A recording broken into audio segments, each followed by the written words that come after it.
Okay, today is January 7th, 2023. A lot has happened today. Well, I drove up to Ravenna, played my tapes, and then I held up because my car's bad. A lot of them have it. So I even held up in the rear view mirror where it shows 80% of the people with fibromyalgia going into spontaneous remission. People screamed. Okay. And then I played the last tape of where they even showed up and was saying that agent knew better than to touch that case with his daughter. With his daughter dating my husband and been dating a long time. He better find my money. And he better, these people better say a word to me. Then they're outside Katie's store on the 5th also. That was in Macy's, the 5th, by the dresses. You can actually pull their tapes and watch those women come up and say it to me. Then outside Katie's store on the 5th of Ashcroft and Oak, they did all this to her and they're screaming at the mall. They did all this to her because someone lied on her that she was faking she was sick and faking she got well. No one better say a word. Okay?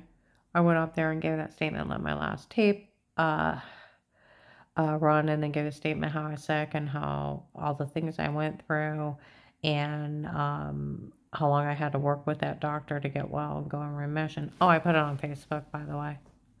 And I sent it to people, someone from his church. I also sent it to my church.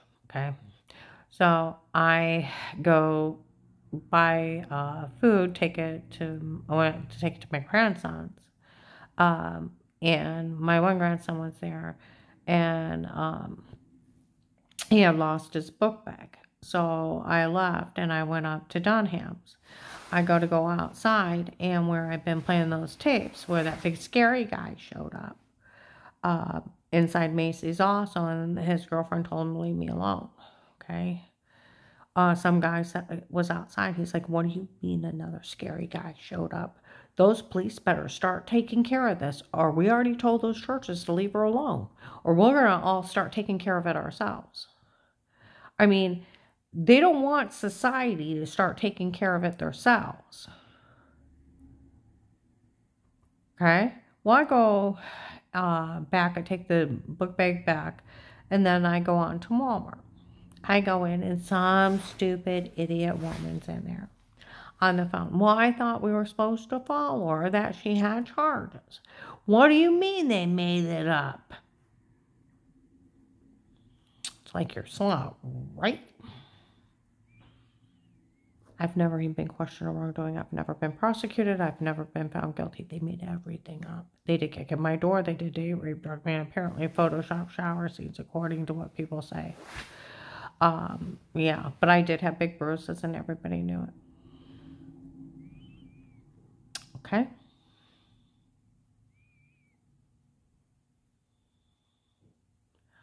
So, yeah. All right, going forward. It's like you're stupid, right? Because the way in their psychotic mind, they can just say, you got charges, you got charges, you got charges. And you've never been talked to. That's not true. They can do that, and that's not legal. You actually have to be found guilty in a court of law to get charges. And for them to stick. Never even been questioned. There's nothing. Okay? Absolutely nothing. Never even asked questions. Not even an accusation. They use your low IQ. So going forward, I go to leave, and before I actually go in, one of the guys that would follow me around, I see him in his truck. I see him getting his wife and his kid in there. And I'm rambling about everything, including the scary guy. She's like, "Hey, Karen's seen another scary guy." He said, "What? We already told him we're not following her around no more. That we already know the tapes before were them and not her. And we're not going to follow her around." "What do you mean another scary guy showed up? We told him to leave her alone." Huh? Yeah.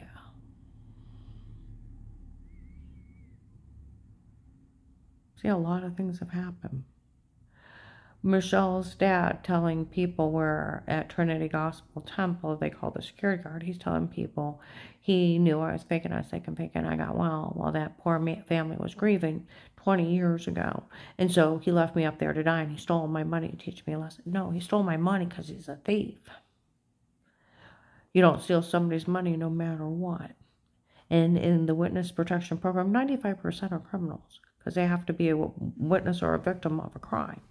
And for their testimony, for the government looking at a case, they put them in the witness protection program, give them $60,000 a year, hide them, give them living and housing, and then police home surveillance. So they can't kill them. And you know what? The only thing I got was police home surveillance. And I'll tell you what, if I wasn't in a protected custody case with statements, it would be entrapment and get in trouble. But he agreed to protect me and promised me money, promised me all kinds of stuff, and he stole it for himself. He stole it because he's a thief. He did all this to embezzle money from the witness protection program. So he bullied me on the phone, he threatened me, and then people took him literally. Like he could really do this. Where if you tell someone else you're crazy and no one can help you. He can't do that. He was only trying to bully me into staying quiet so he could steal the money. Just like when I tried to give him a testimony of what happened at Huntington Bank about that guy threatening to knife me. You liar, you confess you're lying, I'll put you in jail. What? It's like, you stay in our house. And he's threatening me like crazy until I say whatever he wants under a threat of arrest. You can't do that. Veteran Law 1729, no coerced confession is admissible. He goes to jail for bullying me. Just like he can't put a gag order on me. He's not a sitting judge. Only a sitting judge can put a gag order on you. A cop can't tell you, or an agent, that you can't say anything. They can't. They're not a judge to put a gag order on you. You have to stand there with your attorney. You have a freedom of speech. That's why my friend that worked at the prosecutor office laughed till he was almost in tears. That agent can't talk to you like that, and the police know they can't go along with it. And the failure to protect his abuse and misconduct, he can't even tell me. He won't help me. See, the whole thing of it is, he can't even tell me that. It's abuse and misconduct. He is paid by the taxpayers of the United States to serve and protect. Just like the police, the firemen are paid by our tax dollars. They're there, and the taxpayers pay them. And they're sworn to do their job. So, yeah, he can't do it. He was only trying to bully me, and people went, oh, he can do that. No, he can't. And I'll tell you what, when he entered the protected light case, the only thing that could be on it is that I was an informant, I was in the witness protection program, the $5,000 a month that goes with it, and the statement of the knowledge of the threat of my life and Dave's statement. That's it. Because that's a requirement. Is for your testimony. And then the acknowledgement of the threat of my life, Dave knowing the threat of my life, and the $5,000 for the witness protection program. And that's it. And for my testimony for working this case, that's it. That's what it takes to get in there. And that's the only thing you can do. No sitting judge would sign that court order of having abuse and misconduct on it because it'd be putting his approval. He would lose his title as a judge. He'd go to jail. You can't work a case with a conflict of interest. It's 1 to 10 and $1 million fine. That agent's in it with drug dealers. And he's an, oh my God, scary bad guy. You know, I called the hotline. We'll have an agent call you back. I lived in Portage County. It should have went to Akron. Not a Stark County FBI task force in the Canton courthouse. It wasn't even in his area. Dave was dating Michelle. It was his daughter. That's where they tried to say it for a long time. It was his daughter. Then they tried to say it was Judge Pete. Judge Pete's grandpa or uncle. Some kind of relative. That's where Bill from the Freemasons comes in, looks just like Judge Pete. Probably a brother or a cousin. And then the same with Alex. Yeah. Like they said, people have been telling these people to cut it out. They already know all the tapes before with them and not me.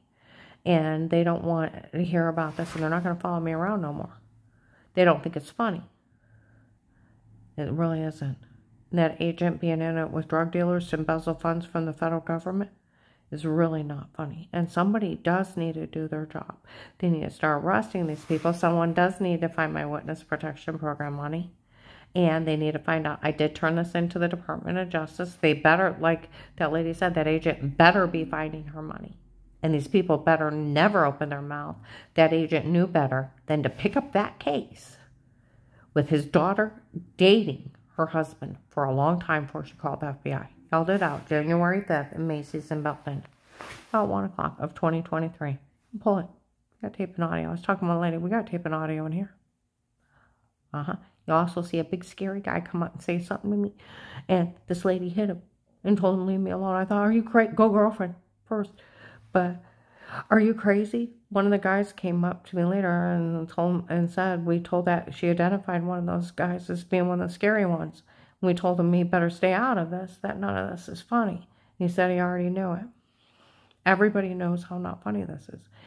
My ex-husband's new girlfriend, her family, just because he's an agent, he's in it with drugs, had me date raped, drugged, stalked, photoshopped for him to embezzle money from the witness protection program. None of this is funny.